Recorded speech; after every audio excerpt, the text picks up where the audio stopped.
और जैसे ही द्वारिकाधीश ने तीसरी मुट्ठी चावल उठाकर भाग लगानी चाहिए, रुक्मिणी ने जल्दी से उनका हाथ पकड़कर कहा, क्या भाभी के लाए इन स्वादिष्ट चावलों के स्वाद का सारा सुख अकेले ही उठाएंगे स्वामी? हमें भी तो यह सुख उठाने का अवसर दीजिए।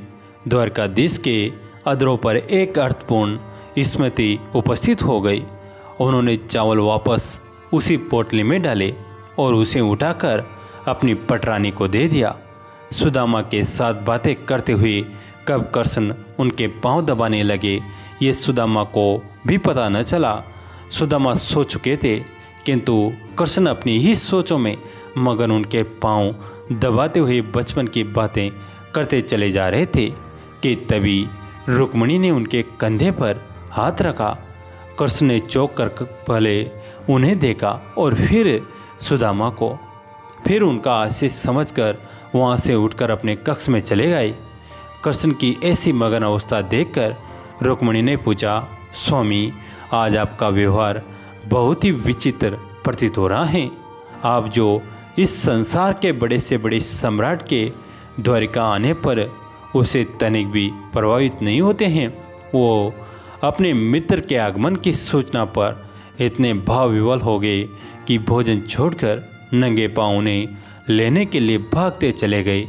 आप जिनको कोई भी दुख, कष्ट या चुनौती कभी रुला नहीं पाई, यहाँ तक कि जो गोकुल छोड़ते समय मैया यशोदा के आंसू देखकर भी नहीं रोए, वे अपने मित्र के जीर्ण शीर्ण गाँव से भरे पाँव को देखकर इतने भावुक हो गए कि अपने आंसुओं से ही उनके पाँव को धो दिया।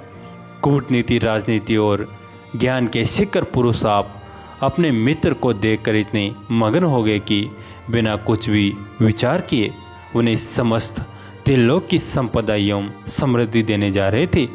कृष्ण ने अपनी उसी अमोदित अवस्था में कहा, वो मेरे बालपन का मित्र हैं रुक्मिणी, परंतु उन्होंने तो बचपन में आपसे छुपा कर वो चने भी खाए थे जो गुरु माता ने उन्हें आपसे बांटकर खाने को कहे थे। तब अब ऐसे मित्र के लिए इतनी भावुकता क्यों? सत्यभामा ने भी अपनी जिज्ञासा की। कृष्ण मुस्कुराए, सुदामा ने तो वह कार्य किया है, सत्यभामा की समस्त सृष्टि को उसका आभार मानना चाहिए। वो चने उसने इसलिए नहीं खाए थे कि उसे भूख लगी थी, बल्कि उसने इसलिए खाए थे क्योंकि वो नहीं चाहता था कि उसका मित्र कृष्ण दरिद्रता देखें। उसे ज्ञात था कि वे चने आश्रम में चोर छोड़कर गए थे और उसे यह भी ज्ञात था कि उन चोरों ने वे चने एक ब्राह्मणी के घर से चुराए थे।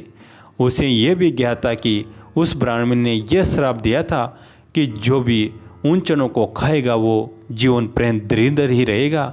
सुदामा ने वे चने इसलिए मुझसे छुपा कर खाए ताकि मैं सुखी रहूं।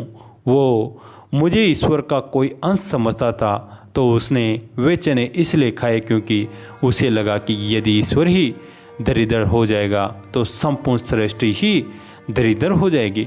सुदामा ने संपूर्ण सृष्टि के कल्याण के लिए स्वयं का दरिद्र होना स्वीकार किया। इतना बड़ा त्याग रुक्मिणी के मुख से स्वतः ही निकला।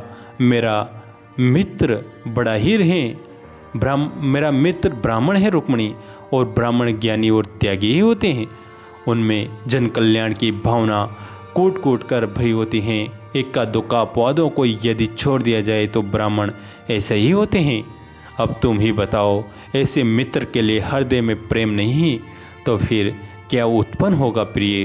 गोकुल छोड़ते हुए मैं इसलिए नहीं रोया था क्योंकि यदि मैं रोता तो मेरी मैया तो प्राण ही छोड़ देती, परंतु मेरे मित्र के ऐसे पांव देखकर, उनमें ऐसे घावों को देखकर मेरा हृदय भर आया रुक्मिणी।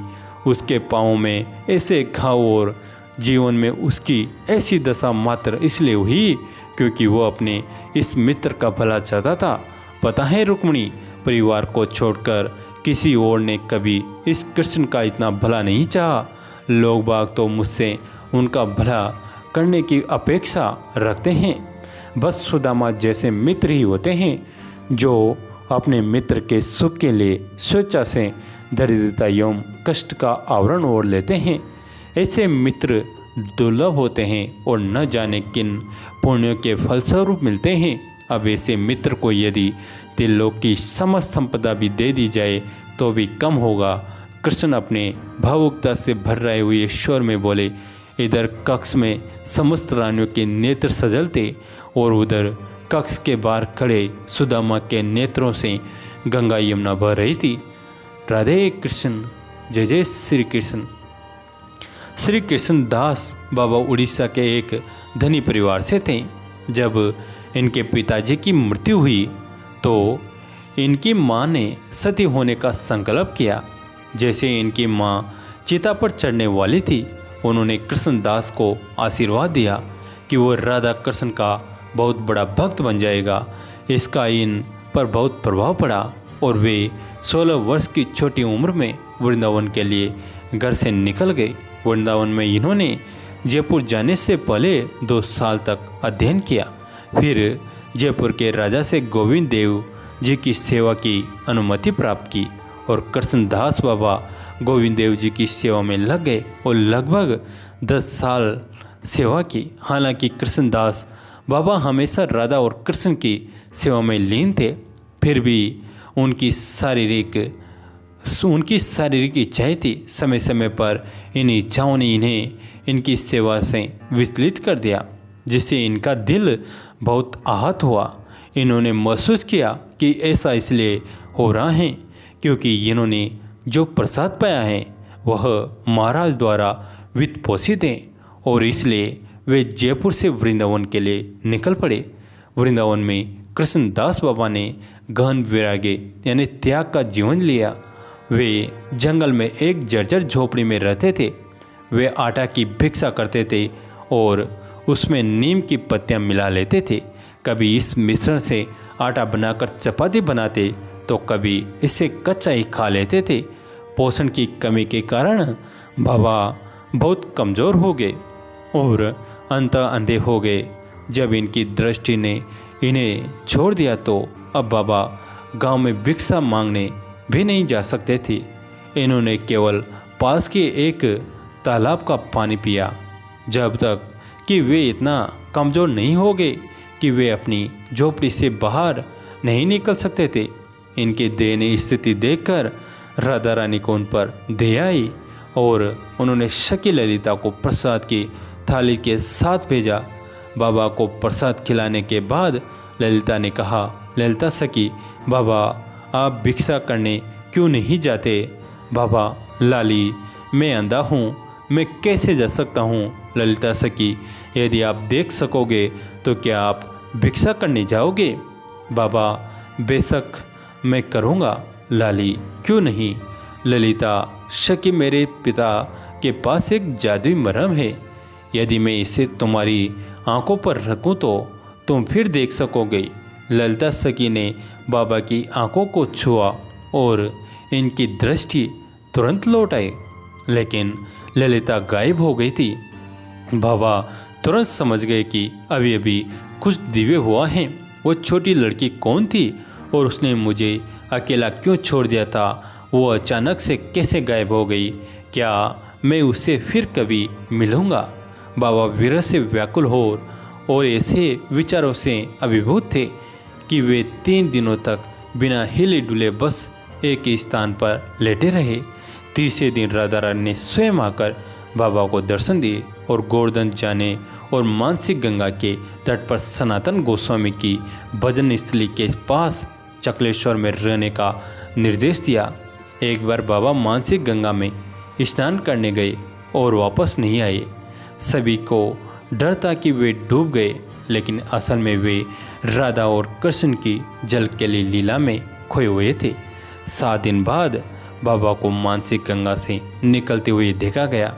जब लोगों ने आश्चर्य व्यक्त किया तो बाबा ने कहा कि तुम इतने हैरान क्यों हो?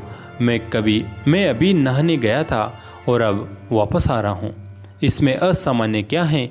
चकलेश्वर में बाबा ने संस्कृत सीखना शुरू किया क्योंकि वे मूल भाषा में षड गोस्वामी की पुस्तकों को पढ़ना चाहते थे, लेकिन उन्होंने पाया कि वे अपनी भक्ति, साधना और संस्कृत का ठीक से अध्ययन करने में समर्थ हैं। दिन में पर्याप्त समय नहीं था, वे अपनी उपासना को नहीं छोड़ सकते थे। फिर भी षड गोस्वामी की पुस्तकों को पढ़ने की उनकी लालसा अत्यंत तीव्र थी। समाधान न पाकर बाबा ने मानसिक गंगा में डूबने का निश्चय किया। भोर होते ही जैसे ही बाबा डूबने वाले थे, सनातन गोस्वामी और ललिता सखी उनके सामने प्रकट हुए। उन्होंने उसे आशीर्वाद दिया कि शास्त्रों का सारा ज्ञान उसके भीतर स्वतः ही प्रकट हो जाएगा, और उन्होंने फिर कभी आत्महत्या के बारे में सोचने से भी मना किया और आशीर्वाद के रूप में उसके सिर पर पैर रख दिया। कृष्णदास बाबा ब्रज के सबसे महान विद्वानों में से एक बन गए और उन्होंने कई किताबें लिखी जो राधा और कृष्ण की लीलाओं पर ध्यान के लिए एक दिशा निर्देश के रूप में काम करती हैं। इन पुस्तकों में सबसे प्रसिद्ध गुटिका है। सिद्ध बाबा का त्यौहार हर साल गोवर्धन के चकलेश्वर में मनाया जाता है। कैसी लगी ये कहानी? अच्छी लगी तो लाइक कीजिए, अपनी फैमिली और दोस्तों के साथ शेयर कीजिए। दोस्तों, ये कहानी अंत तक सुनने के लिए आप सभी का तहे दिल से धन्यवाद।